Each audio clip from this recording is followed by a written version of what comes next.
शुभकामनाएं। आपने बच्चों के ऊपर जो हिंदी बाल कल्याण पर PhD की है, आपको बहुत बहुत बधाई। धन्यवाद आपका। सबसे पहले मैं आपको पूछना चाहूँगा, आपने इस विषय को क्यों चुना, जो कि आप एक टीचर हैं और आप PhD करना चाह रहे हैं? क्योंकि मैं शुरू से ही शिक्षिका बनना चाहती थी, तो मैंने हिंदी की शिक्षिका होने के नाते मैं बच्चों से जुड़ी हुई हूँ हमेशा से, और बच्चों को मैंने आजकल देखा है कि कहानियों के प्रति उनकी रुचि कम होती जा रही है, तो मुझे इसका गहराई से अध्ययन करना था।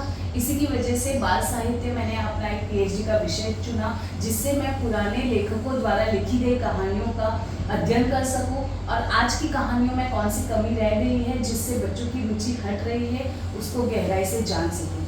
इस वजह से मैंने ये चुना। तो आपका ये कहाँ से आप कर रहे हैं PhD?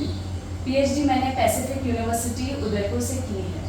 आपका बैकग्राउंड क्या है, मतलब कहाँ से आपने शुरुआत की? मैं बस्सी गांव में जन्मी हुई हूँ और मैंने सारी अपनी शैक्षणिक चीज़ें मुंबई में की हैं, और मैं एक JBCN इंटरनेशनल स्कूल में पढ़ाती हूँ, हिंदी शिक्षिका हूँ। पिछले 17 सालों से कार्यरत हूँ वहाँ पर, और हमारे स्कूल में हर बच्चे को नई नई चीज़ें करने का मौका दिया जाता है, वैसे ही शिक्षक शिक्षिका को भी मौका दिया जाता है। आपकी जो PhD करने में क्या क्या चुनौतियाँ रही, मतलब? नौकरी, परिवार के साथ PhD करना बहुत ही मुश्किल रहा।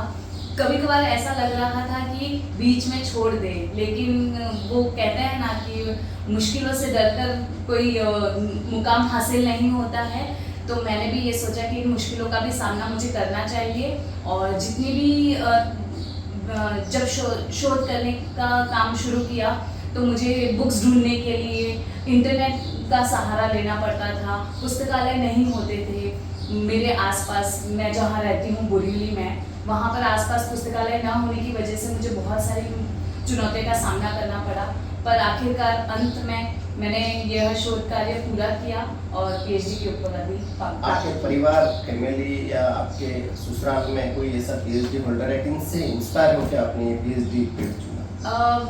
मेरे ससुराल पक्ष में और मायके पक्ष में कोई भी PhD धारक नहीं है, मैं पहली PhD धारक हूँ, और मेरे हमेशा नए करने और नई चीज़ें सीखने की ललक ने ही मुझे PhD के यहाँ पर प्रेरित किया, PhD करने के लिए।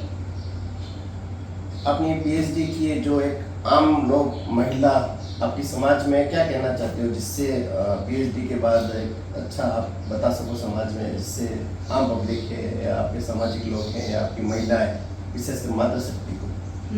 मैं सभी महिलाओं से यही कहना चाहती हूँ कि जीवन में परिवार, बच्चे, ये सारे भी ज़रूरी है, लेकिन अपनी खुद की एक आइडेंटिटी बनानी भी ज़रूरी है, और उन्हें हमेशा कुछ ना कुछ नया करते रहने की ज़रूरत है, और उन्हें ये भी करना चाहिए कि उनकी 4 दीवारी तक की उनकी ज़िंदगी नहीं है, उसके बाहर भी एक अलग जीवन है जहाँ पर उन्हें अपना प्रभाव दिखाना है और समाज में अपनी आइडेंटिटी बनानी है। आपको बहुत बहुत धन्यवाद, आपने हमारे चैनल को समय दिया।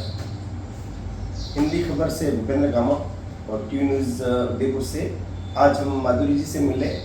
इन्होंने महिलाओं के बारे में विशेष कहा कि परिवार, चोखा खाना, किचन, वो इतना मायना नहीं है, इसके साथ साथ अपनी पढ़ाई भी और महिला मातृशक्ति को आगे बढ़ने का एक अच्छा मौका है, और आपने एक अच्छा मुकाम हासिल किया, इसलिए आपको बहुत बहुत बधाई, शुभकामनाएं। आपका बहुत बहुत धन्यवाद, और आपके चैनल का भी बहुत बहुत धन्यवाद, जिसने मुझे ये मंच प्रदान किया जहाँ पर मैं अपनी बात रख सकूँ। धन्यवाद।